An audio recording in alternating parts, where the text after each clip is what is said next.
All right, let's get right into this explainer. Today we're cutting straight through the viral noise of the hit Netflix documentary The Crash to get to the unvarnished facts of the Strongsville tragedy. It's a case that has absolutely polarized millions online, right? So we're gonna dive deep and look strictly at the evidence to figure out exactly what happened. Because right out of the gate, this is the massive central debate we have to grapple with. Is Mackenzie Shirilla just a victim of an unforeseen medical tragedy, or is she a calculated killer who's trying to dodge accountability? As we go through this today, we are going to objectively weigh the prosecution's staggering mountain of evidence right alongside the defense's steadfast claims to see where the truth actually lies. Part 1. The horror of July 31st. To wrap our heads around this case, we really need to go back to the exact moment this nightmare started. Early morning, July 31st, 2022. Just think about this number for a second. 100. That is the terrifying speed in miles per hour that 17-year-old Mackenzie Shirilla was driving her Toyota Camry. Crash experts confirmed she was going nearly 100 miles an hour, and guys, there were absolutely zero signs of braking before she slammed dead on into a massive brick building. Security cameras caught the impact, and the sheer force of it is just unimaginable. The aftermath was straight out of a horror movie. Just listen to what the first responders were saying over the radio when they arrived. "Radio, this car split in two. No one's breathing. Bust that window out, rookie." When police pulled up, they found a debris field stretching out over a 70-foot radius. There was literally a piece of the car sitting on the roof of the building. Inside, 20-year-old Dominic Russo and 19-year-old Davion Flanagan were found dead. Mackenzie somehow survived, and as first responders noted on the scene, it was simply because she had her seatbelt on. That 100% saved her life. Now here's where things get incredibly complicated. Investigators recovered a pretty alarming stash from the crash scene. We're talking a bag of mushrooms, a scale with suspected drug residue, a weed vape pen, a bong, and some cash. But, and this is an absolutely crucial point, toxicology reports came back showing only trace amounts of THC in Mackenzie's system. She hadn't taken the mushrooms, she hadn't been drinking alcohol.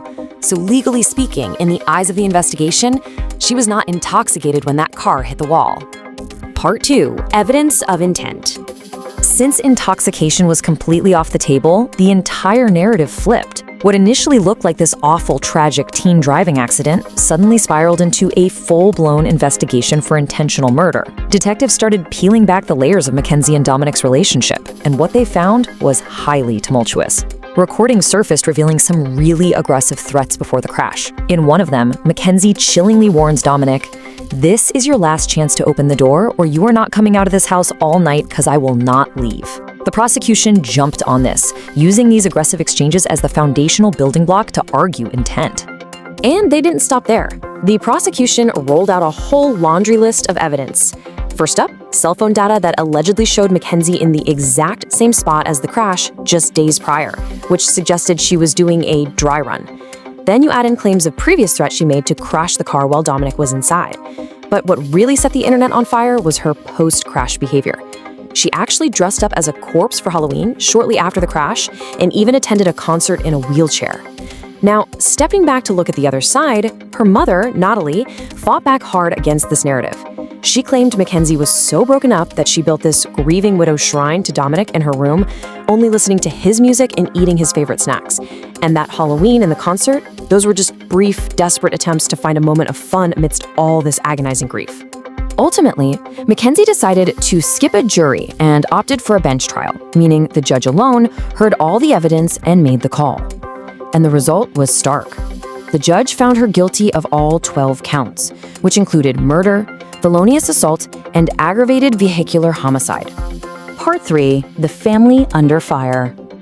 That guilty verdict wasn't the end of the public spectacle, though. Mackenzie's parents, Natalie and Steve, suddenly found themselves in the crosshairs of intense public backlash, especially after their controversial participation in the documentary. To get why everyone was so heated, we have to look at the bizarre sequence of events at the hospital right after the crash. Mackenzie gets admitted with severe injuries, right? While there, she turns 18, legally becoming an adult.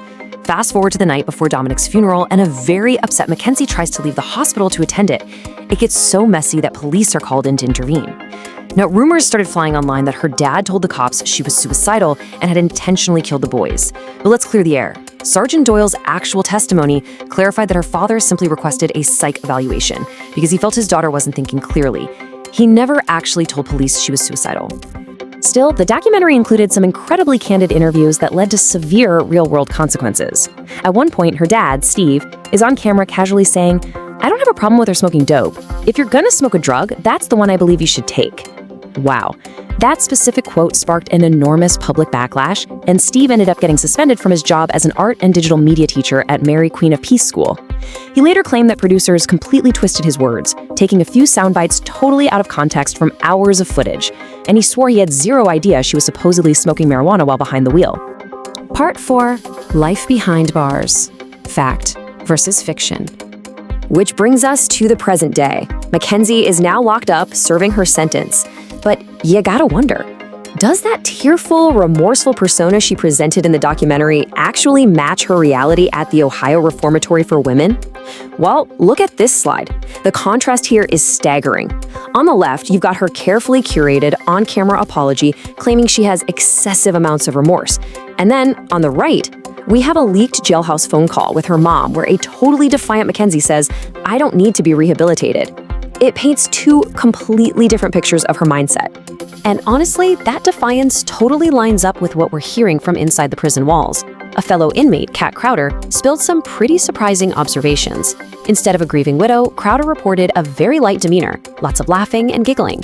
She noted Mackenzie wore full makeup every day, altered her prison clothes, and basically acted like a Regina George mean girl. But here is the real kicker. Crowder stated she saw absolutely zero signs of POTS. You know, the medical fainting condition that was Mackenzie's primary defense for why the crash happened in the first place. Not a single sign of it.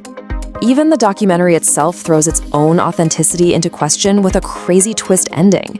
In the final moments, the camera pulls way back, and you realize Mackenzie has been actively consulting with an off-screen attorney throughout her entire interview. She literally pauses to check in with him, saying, "I don't want to force anything and just say too much or sound crazy." Talk about a red flag. It makes you seriously question whether we were watching a genuine confession of grief or just a highly coached legal performance. But regardless of her demeanor, the reality of her sentence is firm.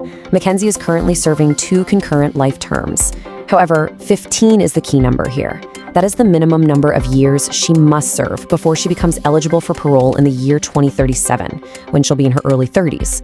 Although it is definitely worth noting that the sentencing judge explicitly stated she expects Mackenzie may never actually be released. And I think that just brilliantly captures the lingering dilemma of this entire case. As we wrap up this explainer, I want to leave you with one final thought. Look at this staggering evidence: 100-mile-per-hour impact with zero braking, a toxic relationship, and her defiant behavior behind bars. Now weigh all of that against her family's absolute insistence that this was a tragic medical fainting episode and devastating grief. Did we witness a misunderstood teen navigating an unimaginable accident? Or was it the ultimate, highly coached performance of a calculated killer? The facts are on the table. Thanks for joining me for this explainer. And remember, keep questioning everything.